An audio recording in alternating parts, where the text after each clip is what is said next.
Well, the situation is like this, that given the Iranian, I would say, conduct since JCPOA July 2015, emboldened the Iranian behavior in the region, namely contributing furthermore to the instability of the region, supporting more and more, they call it opposition movements, we call it, or some others call it terrorist organizations, creating militias in a number of countries, sending its main militia, Lebanese Hezbollah, to train and to be involved in a number of scenes. All these actions, and in addition, we have to remember that only 2 months after the signing of JCPOA, which was actually aimed at curtailing the Iranian nuclear activity, Khamenei, the leader of the Islamic Republic, came out with the statement in, I think it was 8 September 2015, as I said, 2 months afterwards, said that in 25 years Israel will be not existent, or will be wiped out from the map of the earth. And this statement has been translated into visually translated into a clock that is actually situated, positioned in the Palestine roundabout, or shall we say square, Palestine Square in Tehran, where it every day it mentions the days and the time left until the non-existence of Israel from the map of the earth. Of course, this is something semantic maybe for some of people, but saying this statement only 2 months after JCPOA indicates that the Iranians had some hidden agenda regarding the nuclear weapon, because otherwise how we would be able to wipe out Israel. So that's something for thoughts, material for thought. In addition, of course, they support all the organizations that are on the Israeli border and the regime of the Assad regime in enforcing their actually not only verbal but also practical measures against Israel, whether this is through the financially, through promises of payment to the families of those who will be hurt or die in the battle against Israel, whether it is through weapon that it sends, guidance, support, and even ideological doctrination. All of those and many other issues that the Islamic Republic has been doing since 2015, and of course before that as well, since 1979, all of them contribute to the instability, to the further instability of the region, and it has brought us to the position that the possibility of I would say a major clash, whether between Iran and Israel directly or between Israel and the militia, the Iranian militia and Hezbollah, is high on the agenda and is spoken frequently about. And we could see that the training of the Israelis, I don't mention also the attacks of Israel in Syria, we have seen those less since the Ilyushin affair of the Russian Ilyushin airplane that was downed by Syrian anti-aircraft batteries. But still, Israel is actually planning or training on this problem of the S-300 anti-aircraft missiles that Syria has received from Russia, and they have even trained about this with Greek forces in Greece, because they have also the S-300.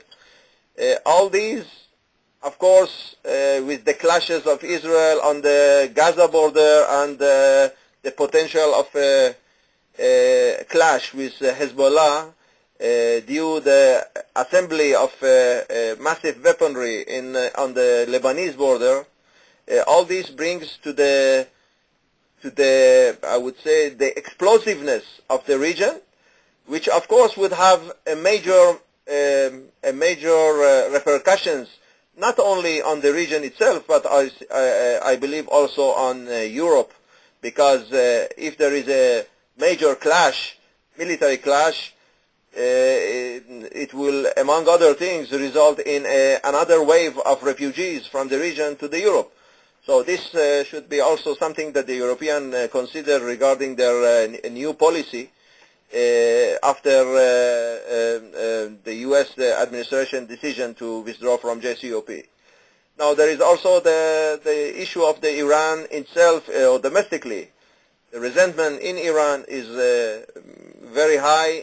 The Iranian people, I mean, they are actually crumbling under the economic pressure that has been mounting. If you look at the last year, the dollar has multiplied by 5 in relation to the Iranian currency. This has put a lot of pressure on many Iranian citizenry, and we can see the protests, which also are not only economically, but also primary economically, but also politically. I mean, the liberties that the civilized world is enjoying in Iran has been, which is from their point of view, and also historically, the country that came out with the first civil rights or human rights by Cyrus Cylinder in 539 BC.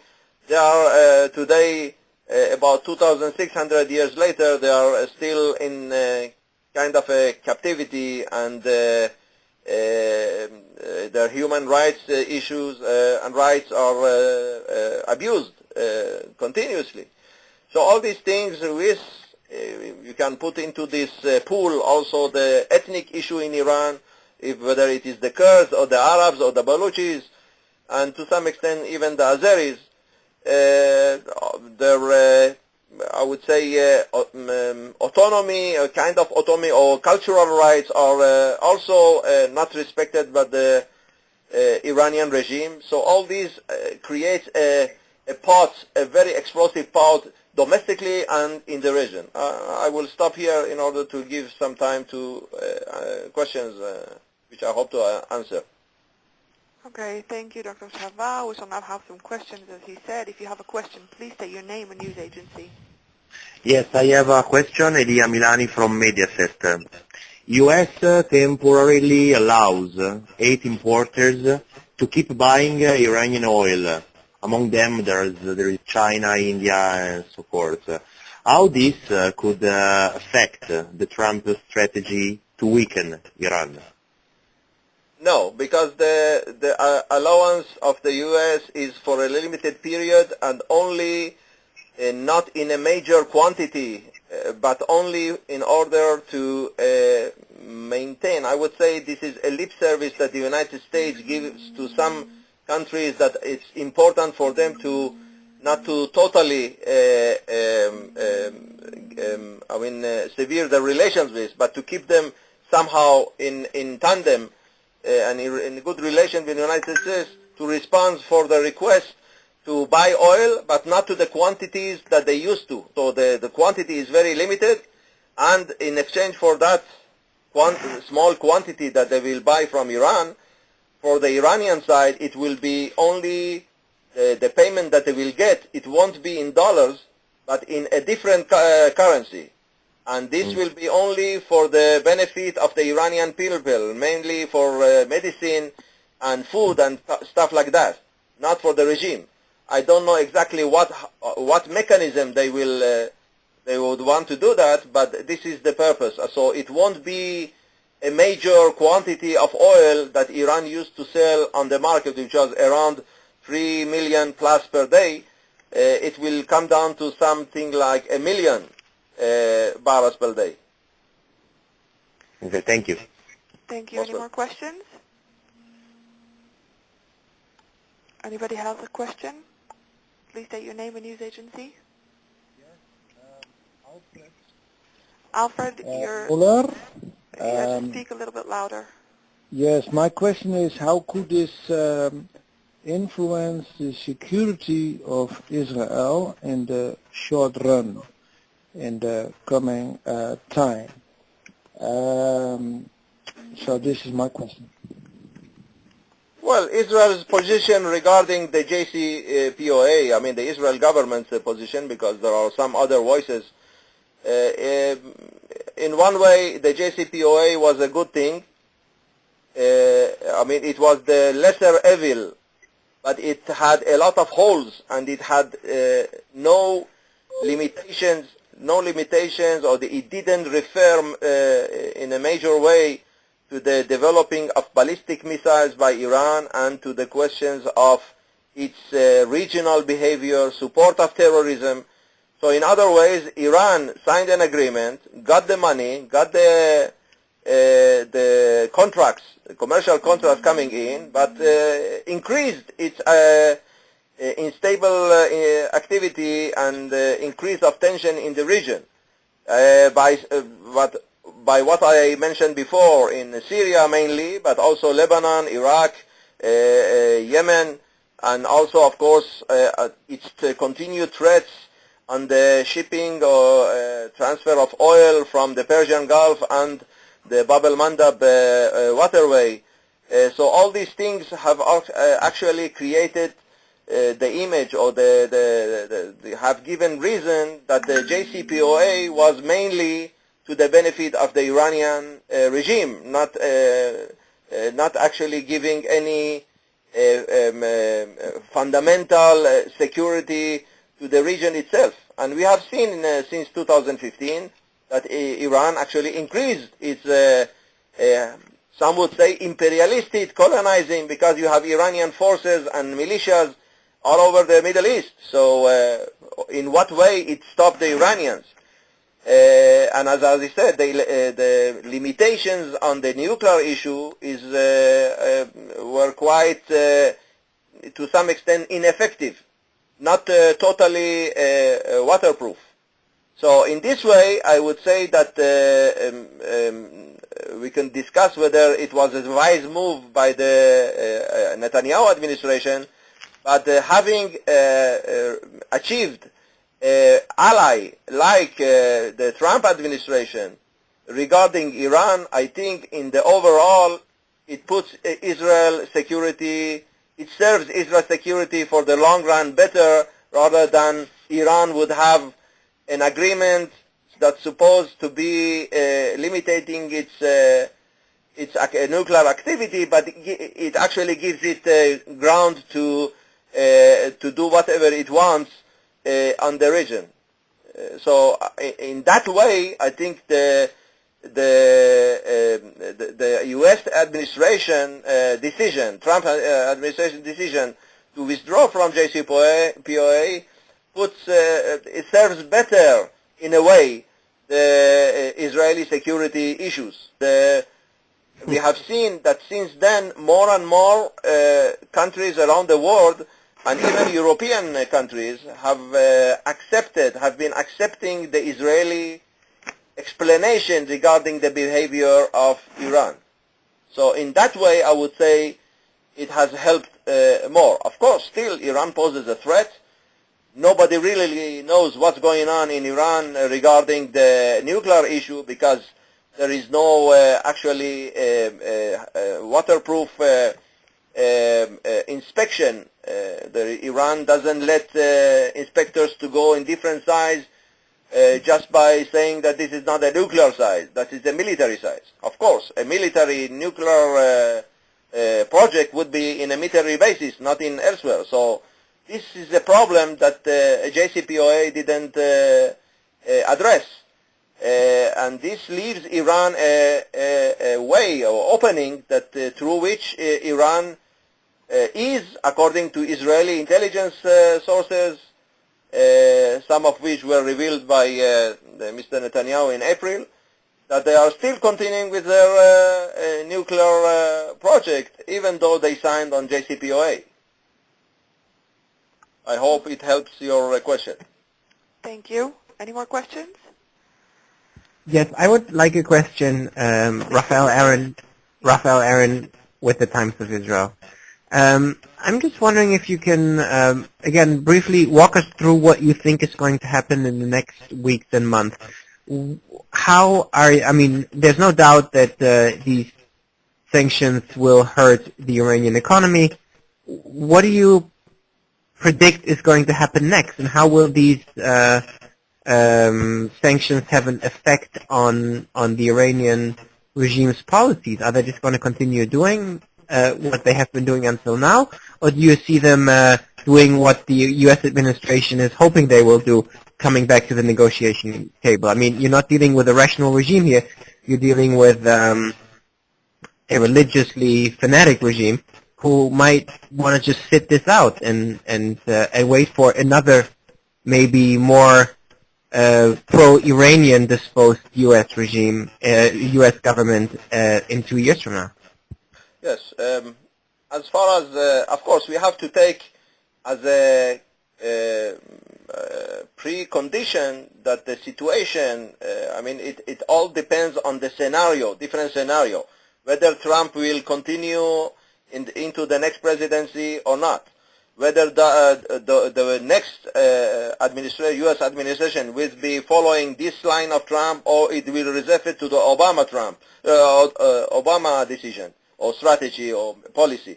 So these questions we cannot know. But based on what we have today, assuming that the U.S. administration continues, then we will see, and it means the sanction will be continued after 2020, yes?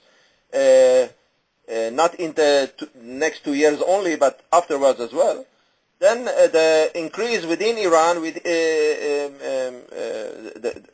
the pressure, the economic mainly pressure, but also the political pressure, the ethnical issue that I mentioned earlier, all those will continue to rise. So Iran would become more and more a pot that is nearing explosion time or explosion point. And we can see this if you will follow from 2009 what's happening with the protests within Iran, starting with the second election of Ahmadinejad that's coming up to late 2017, and even yesterday in Iran you had a lot of the demonstration. Maybe you saw the demonstration that the regime wanted you to see, but there were a lot of other demonstrations by civilians throughout the Iranian system and cities that actually were against the regime. So this will continue, and it will probably would be the wish of countries like United States under current administration, and of course Israel, that it will explode in a way that you will see another major demonstration and major civil disobedience in what like those that we had in 2009 and even more. And this time, contrary to what happened or didn't happen or didn't happen by Obama administration in 2009, this time the U.S., Israel, and other countries would provide the necessary moral and other assistance to this protest movement to bring a certain change in the behavior of the Islamic Republic, and maybe bring a certain change that will be no more Islamic Republic. If you follow the news, recently we see many groups out of Iran, Farashgat, and Iran, New Iran. Different groups are actually being forming, and the social networks in Iran are exploding with support with these organizations, because they gave him some hope for maybe a change in the future. So this is domestically. Now, continue to be on the domestic side, the regime itself. The regime itself would, in my mind, would try to extend as much as possible indecision. It means that it will try to to engage Europe and also other allies like Russia and China, but mainly Europe, because Europe is the last, I would say, ally that Iran has today in the Western Front. Engage Europe in some sort of continued relations with Iran, and in relation I mean trade relations, because this means a lot to Iran, because the majority of the cash flow of the Iranian regime comes from its trade with the Europeans.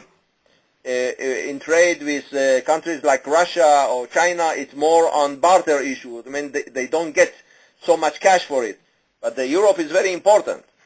So they will try to contain this. But this, as long as it prolongs, I think we will see in Iran itself, within the regime, the conflict between what is called the reformists and radicals will mount in terms of how we should, which policy we should follow.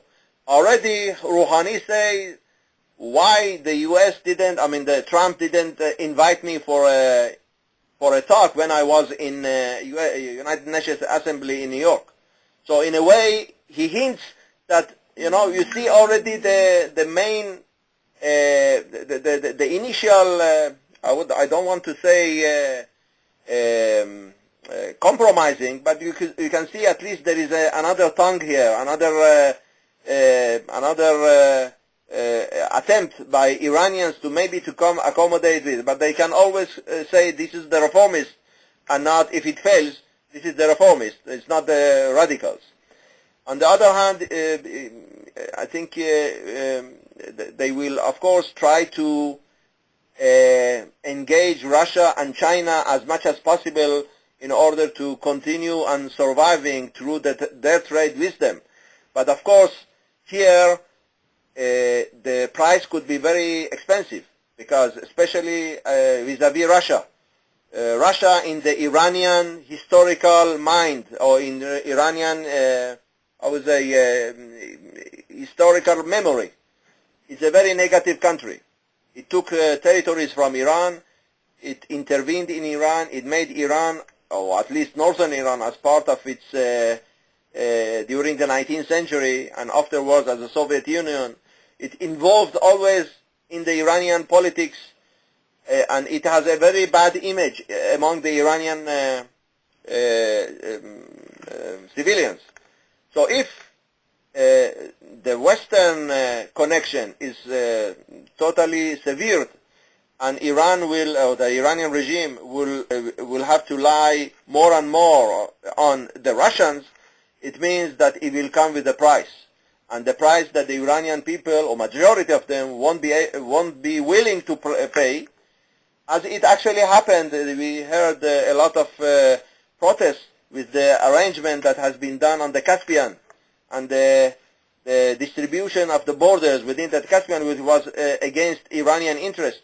And this created a lot of protests among the Iranians. So as much as Iran will become more dependent on Russia, this will create or add to the mounting pressure from the Iranian civilians on the regime.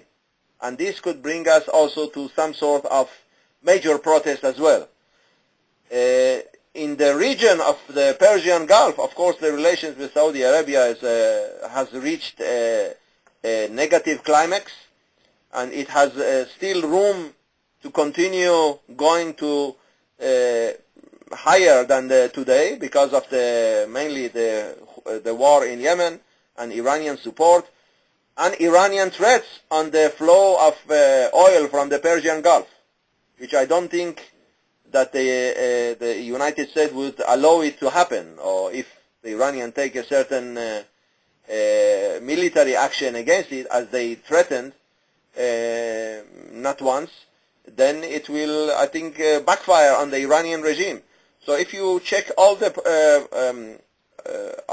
position, Iranian regime is not in a good position. And if we take, for example, Europe, because Europe is actually now in the between of two extremes.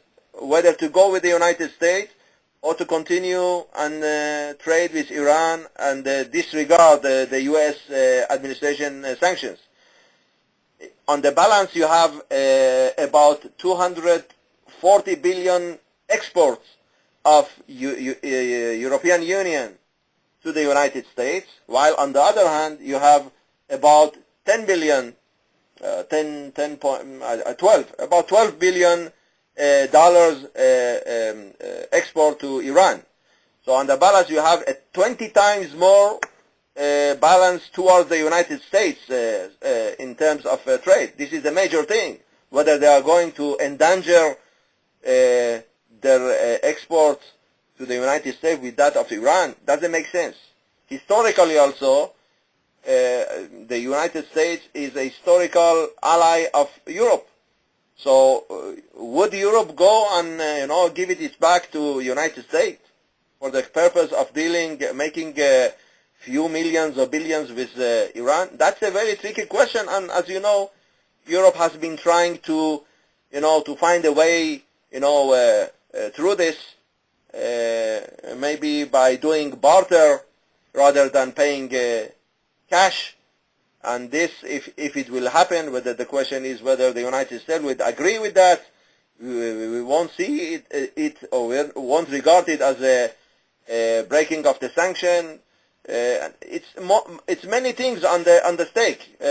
So I think every side will take some time in order to see to what extent it could stretch the situation, and then in a later stage they will decide which way to go.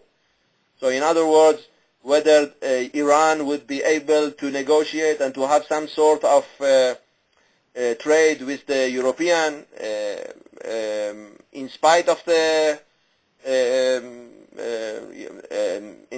fact that U.S. has withdrawn from JCPOA or not. Whether from the Europe side they can continue to some extent their trade with Iran without losing the friendship and I would say the military support of the United States as it happened in the First and Second World War. So all these questions are on the table, and Europe of course has to take also the recent development in the Europe, like the Iranian attempt to make a certain terror acts in Paris, in Denmark and elsewhere against Iranian opposition, which in a way the revival of this attempt, which we remember it more from the 1980s and 1990s, in recent years could indicate how much the Iranian regime feels itself unsecured in the current situation. It means that it wants to prevent a link between the Iranian opposition inside, or the popular opposition inside, with the opposition outside, which is, in this way or other, is supported by a number of European or Western countries. So all this, I'm afraid, doesn't give me one direct or one clear pathway to tell you what will happen, but it's so flexible, the situation, that things could happen, and we don't. I didn't speak about the presence of the Iranian military and militias in different parts of the world, in different regions in Iran, in the Middle East. The continued presence of these forces, mainly in those areas which are not Shiite, but even in Shiite, like Iraq, has growingly produces contempt and resentment against this continued presence by the local people. In Iraq, even by Shias. In Syria, by Sunni Syrians, which have the majority. The same thing happens also in Lebanon. So the Iranians cannot count on only on the support of the regime, of whether Bashar Assad or the superiority of Hezbollah in Lebanon, or in Iraqi government, which is already not so much in tandem after Maliki wasn't re-elected with the new government. they don't have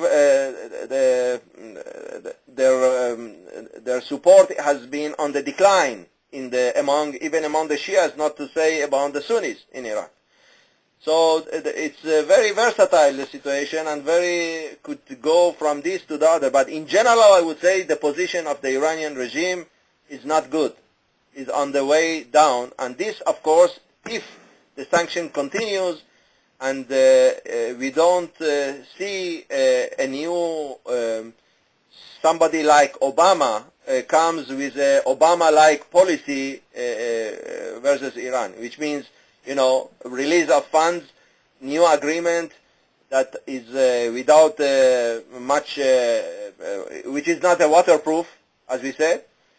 This would, and this is actually, I think, the wishful thinking of the Iranians, of the Iranian regime, to go the 2 years that is remaining until the end of Trump, hoping that he won't be elected and a democratic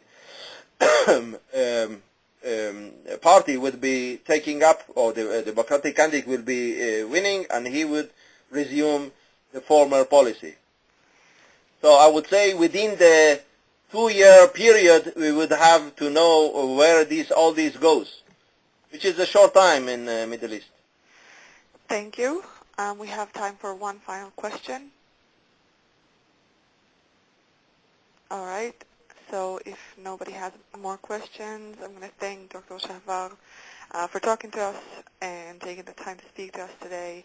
Thank you, journalists, for joining. A recording of the phone conference will be sent to you soon in a follow-up email. No, sorry. It's possible sorry. Yes. I have the last, because my phone didn't work. I have the last question, maybe a weird one.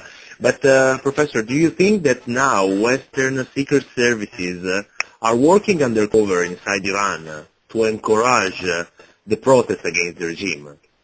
I didn't understand the question. Whether the Western security security service, yes, are working undercover inside Iran to encourage, to push for a protest against the regime.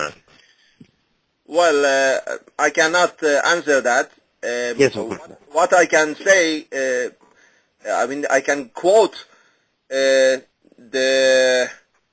former Mossad head, Pardo, that he said that 85% of Mossad activity is concerning Iran. It doesn't mean that 85% of all these 85% is according to, it's within Iran itself, but it means that Iran actually, it's so important, the Iranian issue or the Iranian threat is so important that Israel Secret Service allocates to it 85% of its activity. So this is about Israel. Now, of course, Iran is a more closed country today than 40 years ago, and the possibility of those organizations working in such environment is, I would say, more difficult. But on the other hand, the technology has actually advanced in these 40 years to such an extent that you can do many things from outside as well, like the computers, the Stuxnet, or the new thing that the Iranians say that actually some of them admit that there is a new virus. Some are saying, no, this is nothing, but things like that can happen. So whether they are working there, I think yes. The traditional secret service like the British, the American, they are trying to collect information. Whether they are trying to topple the regime, I don't think that this is their... well, it could be. I can only guess, but for sure, if we look at if we compare the period of the Shah with the period of the Islamic Republic, you had more stability during that period, the former period, rather than today. You had Iran was more respectable throughout the world than today. the cooperation, regional cooperation during that time is more than today. Israeli-Iranian cooperation in different aspects, whether it is security, intelligence, but also agriculture, development, and many other issues, it was much more than today. So, and even reached positions like the both sides developed this missile project, or developed, a bypassing of the closure of the Suez Canal by Nasser at the time. So there are different projects that were involved with, and positive projects that they actually contributed to the prosperity of both countries and to the prosperity of the people.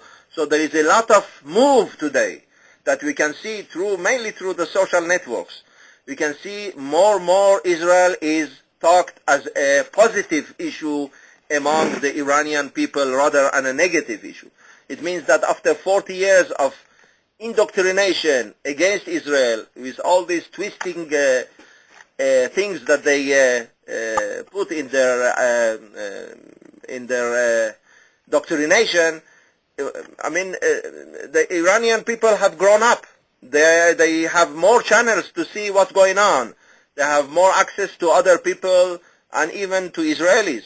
And there is this continued, I think, verbal or virtual discussion and contact prepares both more and more people in Iran, of course in Israel as well, for that the both sides are actually closer than the parts, that they can produce and cooperate in more and more fields for the prosperity of the both people rather than to be killed in the battlefront or be killed for the safeguarding a foreign regime like Assad regime. Why should Iranians battle for Assad regime? Why should Iran have forces in 4 or 5 countries? Doesn't make a sense. Imagine if Israel had was still in Lebanon, or we can recall the time that Israel was in southern Lebanon, how much discussion or talk was around the world why Israel is in there. But Iran, you have such a regime in 4 or 5 countries today, and nobody talks about it. So these kind of things. Of course, something at the end, I would say, I didn't mention this because it is mainly from the humanistic way. This is the highest value, to respect the human rights of people, which I'm referring to the Iranian people. In European countries, mainly France, United Kingdom, Germany, all these issues are, are very respected within their country. But when you go out, they are dealing with such regimes that they are abusing those human rights, and we have some time, or in a certain point, we have to address this issue. How come we don't condition, as Clinton did in 1996, as one of the 4 conditions for renegotiating with Iran, it was human rights abuses. So why it isn't on the agenda anymore? I think the Trump administration, within the 12 points that that Pompeo detailed with regard to renegotiation with Iran, human rights issues is on the agenda. So we have to deal with this more and more, I think, apart from the other issues that I mentioned.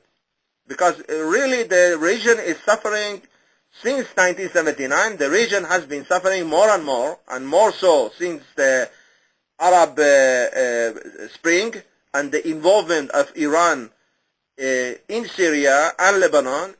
The suffering of the people has increased.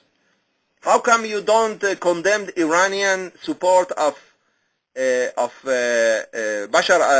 Assad, who bombs its own civilians? 500,000 people killed. What I'm talking about 10, 12 million people are refugees, whether in their own country or in Europe. So, how can you deal with such a regime? This has to be brought, and this is journalists, I think, they have the duty to do that. we have a player here that doesn't abide to any rule and does whatever it wants. And everybody is in line in order to negotiate and to sign deals with it. And this is not right. Now, from, of course, purely political reasons, Trump said no more. Not because of human rights issues, but he says no more. I think Europe should follow this, and if it does, and they will respect these sanctions for a long period, the longer I think the Iranians would be willing to sit on the table again, and maybe before that even we will see people uprising, and we see maybe another Ukraine or another sort of or Romania against Ceausescu, this kind of thing. But time will say. Thank you very much. Thank you, everybody. Thank you, Dr. Shahvar. Thank you. Have a good rest of the day. Thank you so much, Thank you. Dr. Shahvar. Bye-bye.